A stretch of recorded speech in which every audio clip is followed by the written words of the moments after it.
कहा जाता है कि संवैधानिक पद पे बैठने वाला व्यक्ति धर्म, मजहब, जात सबसे ऊपर होता है, वो इंसानियत के बारे में सोचता है। लेकिन जिस तरह से पार्लियामेंट से 25 जून के दिन जिस तरह से नजारा देखने को मिला पार्लियामेंट में शपथ ग्रहण के दौरान, जहां ओवैसी साहब, हेमा मालिनी और आपके अरुण गोयल जी, ये तीनों जिस तरह से धार्मिक नारे लगाते हुए नजर आए, ऐसा लगा ये लोकसभा ना हो, कहीं चुनावी प्रचार प्रसार करने ये लोग पहुंचे हैं।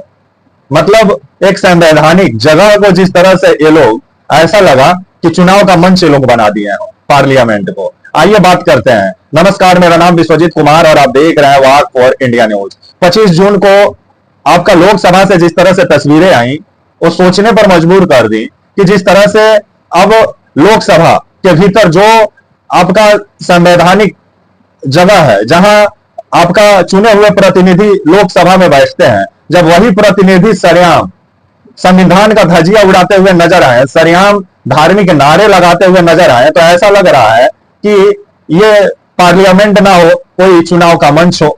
क्योंकि जिस तरह से पहले हेमा मालिनी शपथ लेने आई, जिसके बाद से वो भी शपथ लेने के बाद राष्ट्र में बोलते हुए नजर आई, जय श्री राधे राधे, ऐसा लग रहा था मथुरा में किसी चुनाव प्रचार को संबोधित कर रही हो। तो वहीं आपके अरुण गोयल जी, ये आपके सीरियल वाले राम, जो आपके मेरठ से चुनाव जीत के आए हैं, ये भी शपथ लिए और राष्ट्र में जय श्री राम का नारा लगाए। जिसके बाद से जो इंडिया गठबंधन है और जो इंडिया गठबंधन के एक प्रत्याशी अवधेश प्रसाद जो जीते हुए हैं, समाजवादी पार्टी के अवधेश प्रसाद जो अयोध्या से चुनाव जीते हुए हैं, उनको इंडिया गठबंधन खड़ा कर दी और जय अवधेश का नारा लगाने लगी।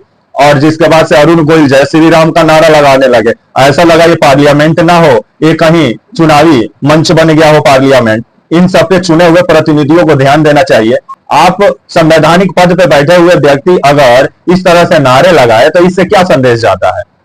तो वहीं आपका जिस तरह से नारा लगाया गया है पार्लियामेंट में, और ये सब नारे को पार्लियामेंट का कार्रवाई से हटा दिया गया है, लेकिन ये सोचने पर मजबूर करता है। तो वहीं ओवैसी साहब, ये भी कहां पीछे रहने वाले थे, ये भी आए, तो ये भी शपथ होने के बाद से ये भी लास्ट में बोलते हुए देखे गए, जय भीम, जय मीम, जय फिलिस्तीन। मतलब ये फिलिस्तीन का गाना गाने लगे और लास्ट में अल्लाहू अकबर बोलते हुए नजर आए। मतलब धार्मिक नारों का जिस तरह से गूंज इस बार पार्लियामेंट में देखने को मिला है, ये सोचने पर मजबूर कर देता है कि लोगों का मुद्दा पे तो ये लोग चुनाव लड़ते नहीं है, धार्मिक मुद्दा पर तो ये लोग चुनाव लड़के आते हैं और जीत के आते हैं। तो धर्म ही ये लोग के लिए बहुत बड़ा हथियार है और जिसके सहारे ये लोग सत्ता में स्थापित होते हैं। लेकिन इन लोग को सोचना चाहिए कि धार्मिक जो आपका नारा है उससे पार्लियामेंट में कम से कम इन लोगों को बचना चाहिए। क्योंकि पार्लियामेंट एक आपका संवैधानिक जगह होता है जहां चुने हुए प्रतिनिधि बैठते हैं। जब वहां सरेआम अल्लाहू अकबर, जय श्री राम का नारा लगे तो सोचने पर मजबूर आदमी हो जाता है कि आज हमारे देश में विभिन्न समस्या उत्पन्न पड़ी हुई है, लेकिन उस पर यह सांसद बोलते हुए नजर नहीं आते हैं। लेकिन अपने आप को अपने धर्म के प्रति ऐसा दिखाते हैं जैसा लगता है कि यही तो है तो धर्म बचा हुआ है। लेकिन एक्चुअल देखा जाए तो आज भी हमारे देश में महंगाई, बेरोजगारी जैसा विभिन्न समस्या मुंह फाड़े खड़ा है, लेकिन उस पे ना पक्ष और ना विपक्ष दोनों चर्चा करते हुए पार्लियामेंट में नजर नहीं आ रहे हैं। अभी एक दूसरे पर आरोप प्रत्यारोप लगाने में लगे हैं और संविधान को इतना बड़ा मुद्दा बनाया गया है कि लग रहा है कि मतलब ये लोग संवैधानिक दायरे के अंदर में रह के सब काम करते हो। लेकिन चाहे वो कांग्रेस हो चाहे बीजेपी हो, दोनों ने संविधान का जमकर धजिया उड़ाया है जब जब ये लोग का शासन आया है। तो ये सोचने वाली बात है कि आप संवैधानिक पद पे बैठा हुआ व्यक्ति सरेआम अगर पार्लियामेंट में धार्मिक नारे लगा रहा है तो ये सोचने पर आदमी को मजबूर करता है।